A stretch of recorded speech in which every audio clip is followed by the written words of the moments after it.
Guys, how's it going? It's Al. Week 11 on DraftKings is here. We start off the second half of the DFS season. Now you're going to say, you know what, Al, didn't the second half of the season start last week? No!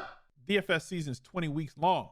20 weeks long, 21 now if you include the Super Bowl because they added that other last week. So like we are in the second half of the season to get us all the way through. We got a long grind. This ain't a fantasy football channel where you just have to worry about giving out videos for the first 13, 14 weeks of the season. We got to go all the way through the playoffs. So this grind continues, and I have the top running backs for you for NFL DFS this week. We view them through the lens of which running backs are checking off all 5 of the boxes that are most predictive of having fantasy outputs that are above their projection historically, back-tested data. Players that play at home, favored running backs on favored teams, those that have involvement in the passing game, an expectation of 20 plus opportunities, as well as inside the 5 touches that give you the most opportunity at scoring a touchdown or multiple touchdowns on a week. That's where the focus is. I got 4 of them for you on this video, and then I'm going to throw in 2 other guys that I think are really good plays based on DraftKings salaries, matchups, and everything else this weekend on the main slate. So thank you guys for being here. If you'd be so kind as to drop a like on the video, subscribe to the channel, ring the notifications bell, and if you have the capacity, click the share button, send the link somewhere. Send it to a friend, email it to yourself. It doesn't even matter. Just click the share button because it really helps out in the algorithm. So thank you guys for being here. Let's go. He's a legend.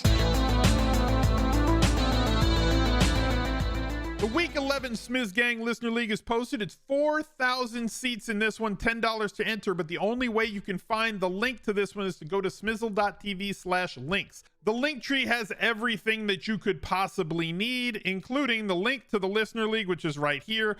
If you want to catch the live streams on Twitch, click this. Instagram is right here. Make sure that you join our Discord, but definitely jump into the Listener League because it's kind of important that we fill it at 4,000 because there's no rake. The best tournament that exists on DraftKings. Can't find it in the lobby. Got to go to smizzle.tv/links to get there. $10, 3 max, and I'll shout out the winners, the top 10 finishers on the Al Smizzle Fantasy Football channel. You can go there and check out the recap video for every single week. I haven't refreshed this page in a couple of days, but trust me, the week 10 recap video is up there on the Fantasy Football channel, smizzle.tv/ff. You can find that in the link tree as well, so you can find out everything that we did last week, as well as multiple other videos to help you out with your season-long fantasy football teams. SAQUON Barkley sits on top the throne once again this week. Last week, we knew that it was an amazing matchup against Houston, and he performed, had 36 opportunities. That's a lot. Now, they played from ahead in this one. All of them came on the ground. They did not throw the ball to SAQUON Barkley, but it really didn't matter. He had 152 yards, had a touchdown, did exactly what you want him to do.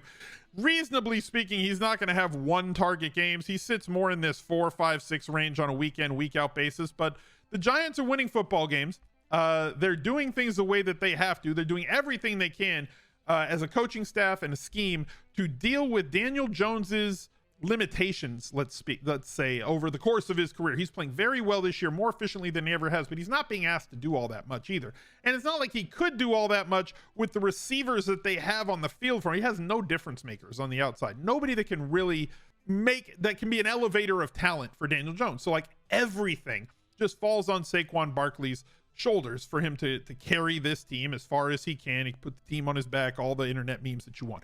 8,900 is a lot, but it's not out of the range of possibility to find ways to get him into your lineup. It is pricey though. We're gonna need some value to open up. Hopefully at the wide receiver position, DraftKings would be great. Y'all could help us out moving forward in week 12 and beyond to kind of like chill the F out at wide receiver. Not the top end guys, but like the mid to low, 5,500 and down. Can you chill out down there so that we could actually fit SAQUON Barkley into a lineup without having to just pick somebody that's never on the field and hope they get 1 target for a touchdown? That would be awesome. Getting back to the point of the show, SAQUON Barkley playing at home, favored against the Detroit defense that is a fantastic matchup for everything. So you want to play players who get a lot of volume against Detroit, and nobody is getting more volume on the Giants than SAQUON Barkley. Ramondre Stevenson coming off of a bye week and coming off of a ridiculous stretch here since he kind of took over. Week 3, 20, week 4 against Green Bay, 13, and then Damian Harris got hurt and they were pivoting to giving him a greater snap share, giving him a greater share of the market share of targets and touches at the running back position for New England. And you look at this stretch over the last 5 games, 22.5 fantasy points, 25, 23, 21, and 16. Very talented player, but the volume of snaps and touches is what's important, and specifically the volume of targets.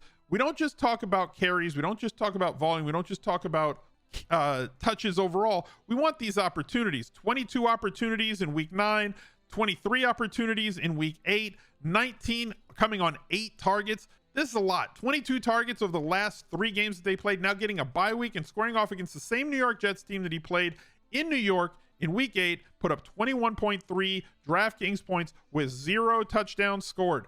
This is what I love.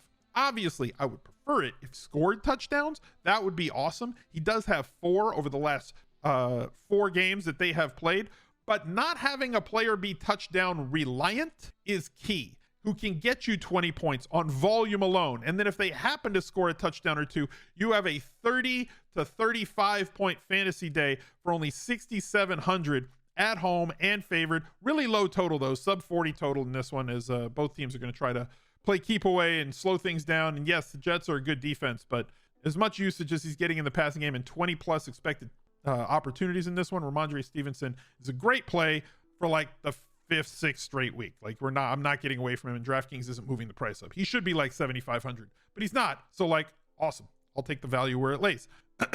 Cordero Patterson, coming off of a really bad week. I know, willing to give you that. He's kind of Brett Saberhagening his way through the 2022 season. I know he missed a bunch of games, but like odd weeks, he's done pretty well. Weeks 1, week 3, week 9, 18.3 or more in every one of those weeks. Even weeks, not as good. 4.1, 9.8, and 3.0. That is not serious analysis, so please don't take me seriously on that. It's just funny, and like part of me makes content just to make jokes, but in reality, Chicago is a team that we have wanted to attack with running backs all year long. We're not going to change that right now. And while I know he's coming off of a 6 opportunity performance, the total in this game is 49, which you wouldn't expect based on the run heavy approach of both the Bears and the Falcons. But when you mix the run heavy approach with neither team being able to stop opposing offenses in total, running, passing, so many trips to the red zone, such inefficiency at stopping teams once they get into the red zone from scoring touchdowns. The touchdown possibility here for Cordero is through the roof. I need to see him get more involvement in the passing game. We know that they have done that before. It's just that they're an extremely low volume pass game offense. I'm expecting 3-4 targets in this one. I'm expecting 16 to 19 carries. So I've got him above 20 opportunities with heightened touchdown expectation as the lead running back at only 6,200 against the Bears defense. Really can't stop anything before they traded Roquan Smith and everybody else defensively. So like, this is another great spot. We'll take Cordero at 6,200. Alvin Kamara, can I send a memo to the Saints? Like, some of this is really simple, right? You targeted him 4 times each of the last 2 weeks. He had 12 opportunities and 13 opportunities the last 2 weeks. You scored 10, 13 points. The previous 4 weeks, Alvin Kamara had 10 targets, 9 targets, 9 targets, and 6 targets. And in those games where he had 29 opportunities, where he had 28 opportunities, 20 opportunities, and 28 opportunities, you scored 24, 34, 26, and 39 points. Now, I understand that like defense wins championships, but New Orleans, you ain't winning any championships this year, so you might as well try and score some more points, because 10 and 13 ain't doing it, and getting the ball into the hands of your best, most lethal offensive weapon is probably a good way to try and score more points. Playing at home and favored against a struggling Rams offense and defense currently, Alvin Kamara at 7,600 needs to get 6, 7 plus targets on an every week basis. I can't believe that I have to lecture the Saints on how to utilize one of the best weapons in the league, and most certainly the best one in their locker room. Like, just target Alvin Kamara, give him 20 plus opportunities with 7 or more of them coming through the air. Please, this is what it is. It's what you need to do. Just freaking do it. Getting past the 5 box guys, Josh Jacobs, 7,500. I think I like him better than Kamara. The volume has been outstanding. The Raiders are a hot mess. We know that. But like, who cares when Josh Jacobs is getting 20 to 30 opportunities pretty much every single week, depending on the week. And they were playing from behind against an Indy defense last week, and they just kept targeting Josh Jacobs on little screen passes, very easily converted into catches. DraftKings scoring with, full PPR and bonuses.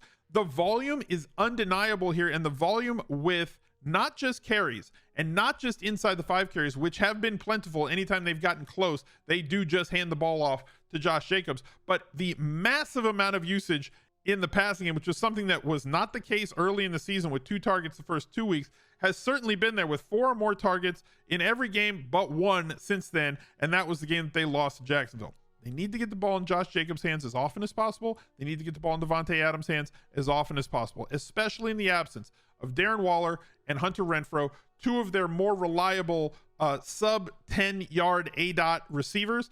That has all moved to Josh Jacobs because the island of Foster Moreau can't stomach all of that volume, so a lot of it goes to Jacobs and should remain there moving forward. And Dameon Pierce, still 6,500. Squares off against Washington, who is a middling defense against opposing running backs in terms of defense versus position, but the volume is exactly what we're targeting here at 6,500. Now, they are at home. He has played very well. It has not mattered if he's at home or on the road because the volume has been very sustainable. He does need to get you 100 yards. He does need to score a touchdown. It's very hard for him to have a 20-point game without that, but 15.6 DraftKings points on the year, and since he took over the job fully, when they really deployed him, they deployed him a lot more in week 2, but he took over the job in week 3. He has not had any less than 13.2 DraftKings points on any given week. So very high floor, but a more limited ceiling than some of the other running backs on this video, just because of the nature of the Houston Texans offense. He does have great big playability, as was evidenced by a 20-yard or more long run in 4 of the last 5 games, including a 44-yard run last week, a 36-yard run in week 9. Big play, big splash ability. If he can find his way to the end zone on the end of one of those, it could be a massive day at 6,500 for Dameon Pierce in week 11. Thank you guys for being here. Look out for another video right there. He's a legend.